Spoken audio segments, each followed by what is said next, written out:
A few days ago, I traveled to California and sat down with Donald Trump in his Beverly Hills home. The GOP presumptive presidential nominee doubled down on his criticism of Hillary Clinton and the judge presiding over the Trump University case. Take a look at some of the highlights.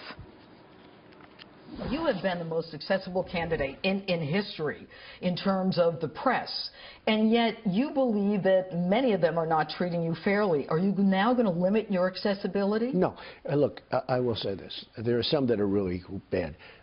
Washington Post is really dishonest. Really, really dishonest. Why are they so much against you? Because they think that I, frankly, you want to know the truth, is the person that bought it has a big stake in Amazon. And Amazon's not paying taxes, and I've said openly that they should be paying taxes, and they're also destroying the retail industry throughout the country. I don't care about that, other than it's not a good thing to happen to our country, and I've said it. And they're going to be a monopoly. You look at the department stores, what's happening to them. They're going down the drain because Amazon is becoming a monopoly, and they know. And he bought that as a tool for himself, like a lobbyist.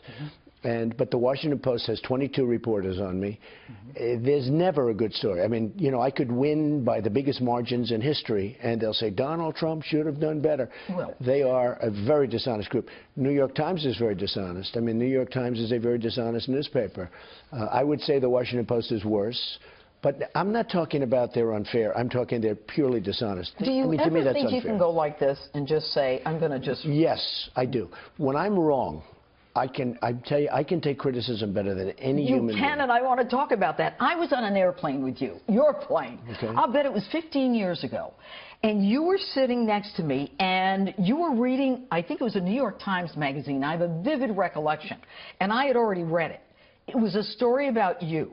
And I was in politics at the time, and I'm sitting there, and I'm just kind of watching you. There wasn't a grimace. Your brow didn't move. It didn't change your temperament. How'd you get so tough? Well, it's not a question of tough. When I am wrong and they write about it, I can take that better than anybody. I agree with them. I have no problem. But when they write falsely, they write so many false things, and you understand that because I know you you did the political thing, and I know you even went against Hillary for a period of time, and I don't think that was probably a lot because she's a liar. She's a major liar. They talk about foreign policy that Donald Trump wants Japan to get nukes immediately. I don't want that. I want Japan to pay us because we're protecting them, and if they don't pay us, you have to be prepared to walk.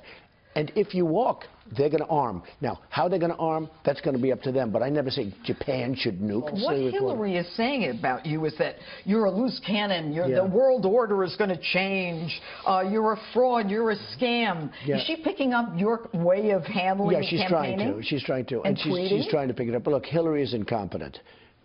You know that by just look at her past record. Look at Libya. Look at what happened with Benghazi. Look at what happened with so many different things that she's done. Everything she's done. It's been a loss. So why do people support her?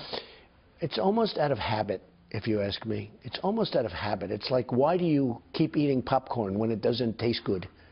Okay? It's like a habit. Boom, boom.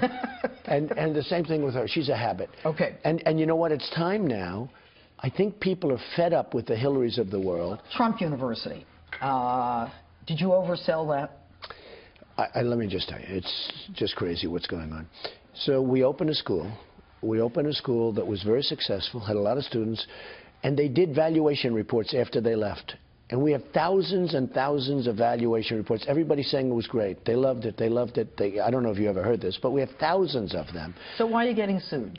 Because a class action firm from California, who I hear gave Eric Schneiderman a lot of money to run, who I hear paid Hillary Clinton $900,000. This is all stuff that's going to come out that you don't hear, but I hear they paid her $900,000 for speeches. I hear they are... Who did? The firm that brought the lawsuit firm paid Hillary Clinton $900,000, as I understand it, for speeches. They paid her a lot of money for her campaign. I heard $400,000 or $500,000 for her campaign. It's a very political thing. I have a judge who is truly unfair. I don't know the judge, but he's truly unfair in San Diego federal. Why did you refer to his ethnicity, Donald?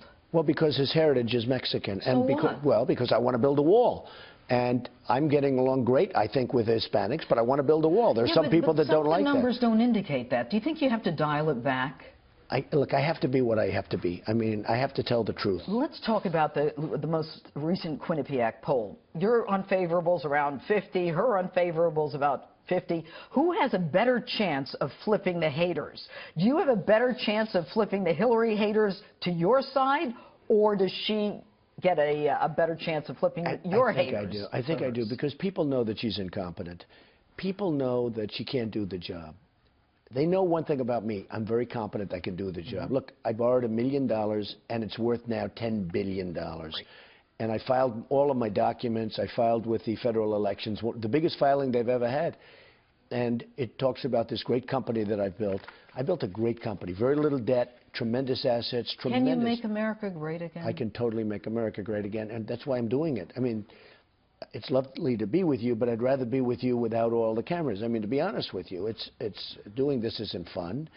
Doing campaigning isn't fun. Why is it that you've got the President of the United States who is coming out and basically saying all these horrible things about you?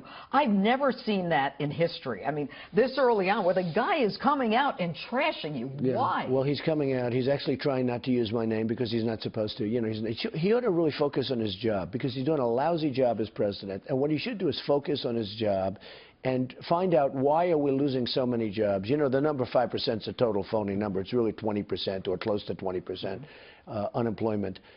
That's just a phony number to make the politicians look good. It's if you look for a job, Jeanine, and you don't find it, and you give up, and you go home, and you go to sleep. You're still unemployed, but you're not a statistic. You're not a statistic, right. Okay? But it's a total phony number. Jeanine, the country is a mess. The world is a mess. We helped make the world a mess.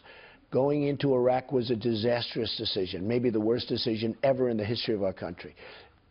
Number two, getting out of Iraq the way Obama did it, he didn't have a clue. And now you have, I mean, then she got into Libya. And by the way, who has the Libyan oil? I'll tell you who has it. ISIS has it. Right. And it's great oil, by the way. It's the highest quality oil you can get. So ISIS now has the oil that Hillary Clinton gave them by going in and doing that stupid, you know, that stupid attack on Libya. Just the world was crushing, and she goes and wants to do more. She doesn't have a clue. She doesn't know what she's doing. She doesn't have the strength, the energy. She cannot be president.